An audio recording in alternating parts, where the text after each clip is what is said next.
The morning sun cast long shadows across the parade ground at Riverside Military Academy, where 150 young cadets stood in perfect formation.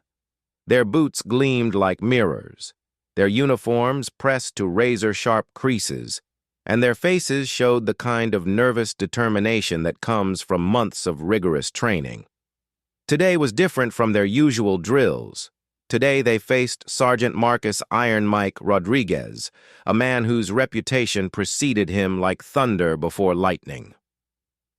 Sergeant Rodriguez had arrived at the academy just 2 weeks prior, transferred from an elite training facility where he had broken more cadets than he had graduated. He stood 6 feet 4 inches tall, with shoulders that seemed to block out the sun and a voice that could crack concrete. His dark eyes swept across the formation like a predator sizing up prey, and when he spoke, even the birds stopped singing. "Listen up, you soft, privileged children," Rodriguez barked, his voice echoing off the brick buildings that surrounded the parade ground. "I've been watching you for 2 weeks, and what I see disgusts me. You think you're soldiers? You're nothing but pampered kids playing dress-up in your daddy's uniforms." The cadets remained motionless, but Tommy Chen, a 17-year-old from Chicago, felt sweat beginning to form on his forehead despite the cool morning air. He had heard stories about Rodriguez from cadets at other academies, stories about impossible standards, about grown men reduced to tears, about training exercises that pushed beyond the limits of human endurance. Behind the formation, watching from the kitchen window of the mess hall, stood Maria Santos, the head of the academy's food service. She had worked at Riverside for 12 years, feeding thousands of young cadets and watching them grow from frightened teenagers into confident young adults. At 52 years old, with graying hair pulled back in a practical bun and hands weathered from years of hard work, Maria had seen every type of instructor the academy had to offer. But something about Sergeant Rodriguez made her uneasy. Maria had grown up in a military family. Her father had been a drill instructor, her brother served in the Marines, and her own son was currently deployed overseas. She understood the necessity of tough training, the importance of breaking down civilian attitudes to build military discipline. But she also recognized the difference between tough training and cruelty, between building character and breaking spirits. "Today, we're going to find out what you're really made of," Rodriguez continued, pulling out a training rifle from the weapons rack. The morning drill was supposed to be a routine formation exercise, but the sergeant had other plans. "This is a modified M16 training rifle, loaded with blank cartridges. We're going to play a little game I like to call survival of the fittest." The cadets exchanged worried glances. This wasn't part of their scheduled training. Academy rules strictly regulated the use of weapons, even training rifles with blank ammunition. Such exercises required approval from the commandant, safety officers, and detailed protocols that Rodriguez clearly hadn't followed. From her window, Maria watched as the sergeant chambered a round into the rifle. The metallic click echoed across the silent parade ground like the sound of a trap snapping shut. She reached for the phone to call the commandant's office, but something made her pause. She had learned over the years that sometimes situations needed to develop before intervention became possible. Military hierarchies didn't respond well to civilian concerns unless the danger was immediate and obvious. "The rules are simple," Rodriguez announced, raising the rifle and pointing it toward the formation. "When I fire this weapon, you hit the dirt. Last one down does 50 push-ups in the mud. Anyone who flinches before I fire does 100. Anyone who questions my authority spends the night in the brig." 18-year-old Sarah Mitchell, standing in the front row, felt her mouth go dry. The daughter of a Navy captain, she had been raised around military discipline, but this felt wrong. Training rifles weren't meant to be pointed at personnel, even with blank ammunition. The explosive sound and flash from blank cartridges could cause serious injury at close range, and psychological trauma was a real concern when weapons were used improperly. Rodriguez walked slowly along the front of the formation, the rifle held casually in his hands, but always pointed in the direction of the cadets.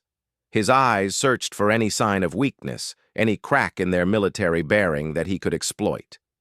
Behind him, the academy's buildings stood like silent witnesses to what was about to unfold. "I can see some of you thinking," the sergeant sneered, stopping in front of Tommy Chen. "Wondering if this is proper procedure, questioning your superior officer's judgment. That kind of thinking will get you killed in real combat, cadet. In war, you don't have time to consult your rule book." The irony wasn't lost on Maria, who continued watching from the mess hall. Rodriguez was right about one thing. In combat, split-second decisions could mean the difference between life and death. But this wasn't combat, and these weren't hardened soldiers. They were teenagers, some as young as 16, who had come to the academy to learn discipline and leadership, not to be terrorized by an instructor with questionable methods. The wind picked up slightly, causing the academy flag to snap and flutter above the administration building. In the distance, other classes continued their normal routines, unaware of the tension building on the parade ground. A few instructors walked between buildings, but none seemed to notice the unusual nature of Rodriguez's drill. As the sergeant continued his psychological warfare, Maria made a decision that would change everything. She untied her apron, set down her kitchen towel, and walked out of the mess hall. Her sensible shoes made soft sounds on the concrete as she approached the edge of the parade ground, staying just out of Rodriguez's direct line of sight but close enough to intervene if necessary. The moment that would define everyone involved was approaching like an unstoppable freight train, and none of them, not the terrified cadets, not the power-drunk sergeant, and not the determined canteen lady, could have predicted how dramatically the next few minutes would unfold. Sergeant Rodriguez raised the training rifle to his shoulder, his finger hovering near the trigger as he swept the weapon across the formation of cadets. The morning air had grown thick with tension, and even the autumn breeze seemed to hold its breath. What happened next would be talked about at Riverside Military Academy for decades to come. "Remember the rules, children," Rodriguez called out, his voice dripping with mockery. "When this weapon fires, you hit the ground. Last one down gets to explain to everyone why they're not cut out for military service." Tommy Chen felt his legs beginning to tremble. The training rifle was pointed directly at his section of the formation, and he could see Rodriguez's finger tightening on the trigger. Behind him, he heard Jennifer Walsh, a 16-year-old from Texas, taking quick, shallow breaths that sounded like she was on the verge of panic. But something unprecedented happened. Instead of waiting for the weapon to fire, instead of following orders without question as they had been trained to do, the cadets simply froze. Not in fear, though fear was certainly present, but in a collective recognition that what was happening was fundamentally wrong. Sarah Mitchell, standing in the front row, was the first to speak. Her voice was quiet but carried clearly across the silent parade ground. "Sergeant, this violates Academy safety protocols. Training weapons should never be aimed at personnel." The effect was immediate and electric. Rodriguez's face turned red with rage, and he swung the rifle toward Sarah's position. "Did I give you permission to speak, cadet? Did I ask for your opinion on military protocol?" But Sarah's courage had ignited something in the other cadets. David Park, a 17-year-old whose father had died in combat 3 years earlier, took a step forward. "She's right, Sergeant. This isn't proper training. This is intimidation." "Get back in formation!" Rodriguez screamed, his composure completely shattered. The rifle shook in his hands as his anger overwhelmed his self-control. "All of you? You think you can question my authority? You think you know better than a decorated combat veteran?" But the cadets didn't move back into formation. Instead, more of them began to speak up. Tommy Chen found his voice. "My father served under proper drill instructors. They never threatened cadets with weapons." Jennifer Walsh added, "This isn't what military discipline looks like." Within moments, what had started as two brave voices had become a chorus of 150 young people standing up for what they knew was right. They remained at attention, maintaining military bearing, but their unified refusal to participate in Rodriguez's twisted drill sent a clear message. From her position near the edge of the parade ground, Maria Santos watched the situation spiraling out of control. Rodriguez was becoming increasingly agitated, waving the rifle erratically as he shouted at the cadets. The weapon was still loaded with blank ammunition, still dangerous, and the sergeant's behavior was becoming increasingly unpredictable. "You want to play games with me?" Rodriguez bellowed, his voice echoing off the surrounding buildings. "You think you can embarrass a superior officer?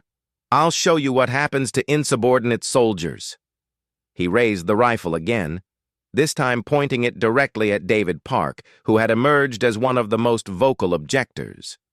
His finger moved to the trigger, and for a terrifying moment it seemed like he might actually fire a blank round directly at a cadet from close range. An action that could cause serious burns or permanent hearing damage. That was when Maria Santos decided she had seen enough.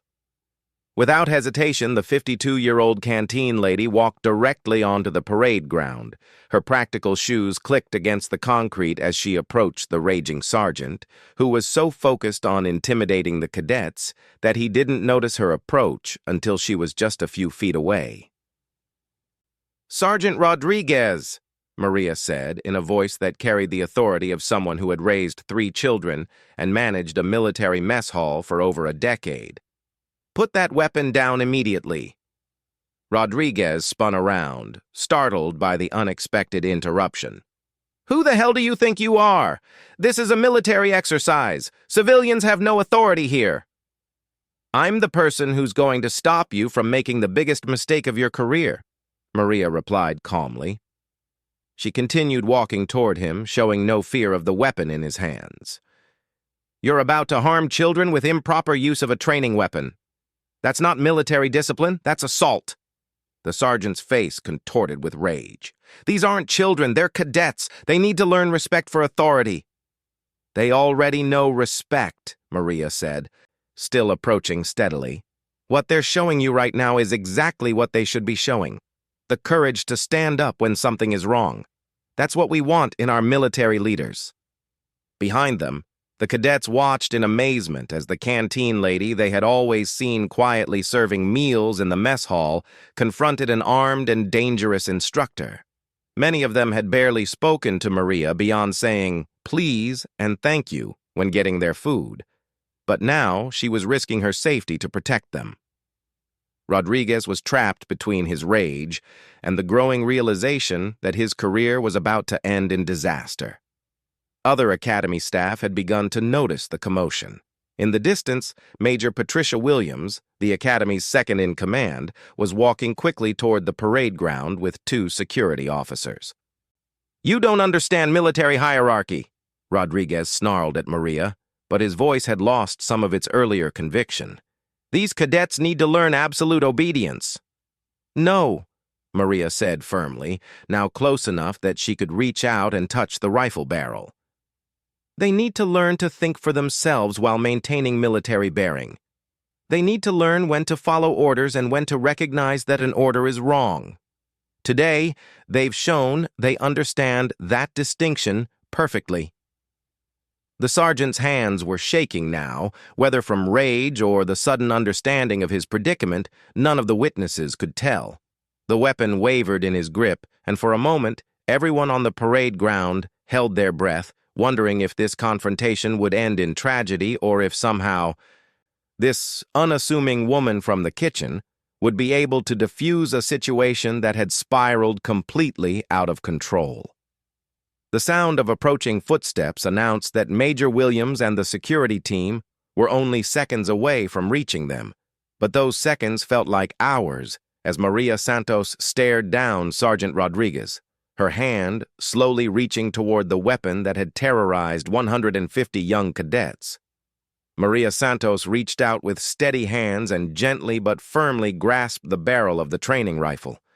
The metal was cold against her palms, but her voice remained warm and calm as she spoke to Sergeant Rodriguez. "Give me the weapon, Sergeant. This ends here." For a moment that seemed to stretch into eternity, Rodriguez stared into Maria's eyes. What he saw there wasn't challenge or disrespect, but something far more powerful: the quiet strength of someone who had spent her life serving others and protecting those under her care. The fight seemed to drain out of him like air from a punctured balloon. His grip loosened, and Maria carefully took control of the rifle, immediately pointing it toward the ground and engaging the safety. The collective sigh of relief from 150 cadets was audible across the entire parade ground. Major Patricia Williams arrived just as Maria was securing the weapon. A decorated officer with 25 years of military experience, Major Williams had seen her share of training incidents. But nothing quite like this. "Sergeant Rodriguez, step away from the formation immediately," she commanded, her voice carrying the authority of someone accustomed to being obeyed without question. "Ma'am, these cadets were showing insubordination," Rodriguez began, but his protest sounded weak even to his own ears. "What these cadets were showing," Major Williams replied sharply, "was exactly the kind of moral courage we're trying to instill in them. They recognized an improper order and refused to comply while maintaining military bearing. That's precisely what we want from future officers." As the security officers escorted Rodriguez from the parade ground, Major Williams turned her attention to the cadets who had maintained their formation throughout the entire incident. "Cadets, what you demonstrated here today represents the highest ideals of military service. You showed courage, unity, and sound judgment under pressure. You should be proud of yourselves." She then turned to Maria, who was still holding the training rifle with practiced familiarity. "Mrs. Santos, on behalf of the Academy, I want to thank you for your intervention. Your quick thinking and courage prevented what could have been a serious incident." Maria nodded quietly, then handed the weapon to one of the security officers. "I just did what anyone would do," she said simply. "These kids deserved someone to stand up for them." But Tommy Chen, still standing in formation, couldn't let that pass. "Ma'am, may I speak?" he asked Major Williams. "Permission granted, Cadet Chen." Tommy stepped forward and looked directly at Maria. "Mrs. Santos, what you did wasn't what anyone would do. Most people would have been too scared or would have thought it wasn't their place to interfere. You put yourself at risk to protect us, and we'll never forget that." A murmur of agreement rippled through the formation. These cadets, who had been taught to maintain strict discipline and silence during formations, couldn't contain their gratitude. Sarah Mitchell spoke up next. "You showed us what real courage looks like." Major Williams made an unprecedented decision. "Formation dismissed. Report to your company commanders for debriefing. Mrs. Santos, if you could spare a few minutes, I'd like to speak with you privately." As the cadets dispersed, many of them stopped to thank Maria personally. They had always known her as the friendly lady who made sure they had hot meals and fresh fruit, who remembered their preferences and always had a smile for them. Now they understood that beneath that gentle exterior was someone with the backbone of steel and the heart of a protector. In Major Williams' office, Maria learned that Rodriguez had been struggling with personal issues that had been affecting his judgment. His recent transfer to the Academy was actually part of a final effort to salvage his military career, but his actions today had made that impossible. He would face a court-martial and likely be discharged from service. "What you did today probably saved several careers," Major Williams explained. "If Rodriguez had fired that weapon at close range, even with blanks, he could have seriously injured a cadet. The lawsuits, the investigations, the damage to the Academy's reputation, it all would have been catastrophic." Maria shook her head. "I wasn't thinking about any of that. I just saw kids in danger and knew I had to help." "That's exactly why your actions were so remarkable," the major replied. "You acted on instinct to protect others, which is the highest form of service."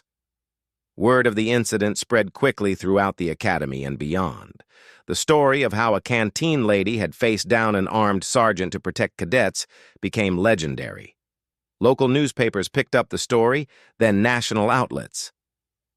Maria found herself reluctant celebrity, uncomfortable with the attention but gracious in her interviews.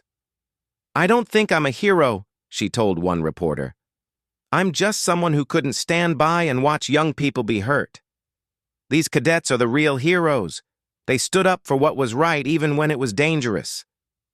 The incident led to significant changes at the academy.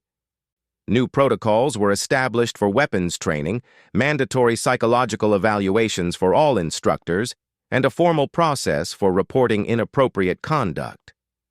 Most importantly, the story became part of the academy's official curriculum, taught to new cadets as an example of moral courage.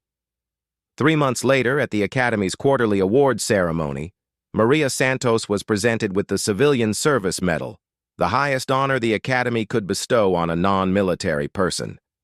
As she stood on the stage where she had never expected to find herself, looking out at hundreds of young faces, including many she had helped save that day, she felt a deep satisfaction. Tommy Chen, now a senior cadet and squad leader, was selected to present the award. "Mrs. Santos," he said, his voice carrying clearly through the auditorium, "you taught us that courage isn't about rank or position or weapons. It's about standing up for others when they need you most. You embodied the values we're here to learn better than any textbook or drill instructor ever could." After the ceremony, Maria returned to her kitchen, where she belonged and where she was happiest. But the cadets who came through her serving line now saw her differently. They saw someone who had proven that heroism could come from the most unexpected places, that protecting others was a form of service just as noble as any military mission. Years later, many of those cadets would go on to distinguished military careers. In moments when they faced difficult decisions, when they had to choose between following orders and doing what was right, they would remember the morning when their canteen lady showed them that true strength comes not from the power to intimidate, but from the courage to protect those who cannot protect themselves. The parade ground at Riverside Military Academy looked the same as it always had, but the echoes of that morning lingered in the memories of everyone who was there. And in the mess hall, Maria Santos continued to serve meals with the same quiet dignity she always had, knowing that sometimes the most important battles are fought not with weapons, but with the simple decision to stand up for what is right.